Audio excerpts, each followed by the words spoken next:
est sur une espèce de machine de guerre où c'est arrivé à un moment politique où le chômage reste ce qu'il est. On parlait de 7,4 millions de chômeurs. Il y a quand même, grosso modo, 500 000 offres d'emploi. Forcément qu'il n'y aura pas de travail pour tout le monde.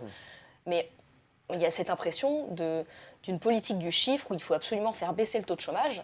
Donc on fait en sorte de radier. C'est une augmentation aussi significative des contrôles. Nous, les personnes qui nous contactent à notre permanence téléphonique de défense des droits, c'est beaucoup de gens qui nous disent « Écoutez, j'ai un contrôle et en fait, je ne sais pas ce qu'on va me demander. » Et ça nous tombe dessus du jour au lendemain. On reçoit un courrier d'environ 9 pages. Et là, il faut qu'on se justifie, entre guillemets. Ils disent « Mais qu'est-ce que j'ai fait ou qu'est-ce que j'ai pas fait ?»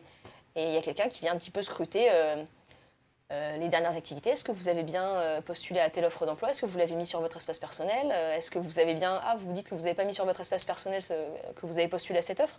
Ben, est-ce que vous avez gardé une copie de la lettre de motivation que vous avez envoyée? Enfin, des trucs quand même relativement hallucinants quand on cherche du travail. On est souvent sur des publics qui sont pas au meilleur de leur forme. On est sur des gens qui ont souvent perdu leur emploi ou qui sont dans une démarche de recherche depuis très longtemps. Ça abîme beaucoup.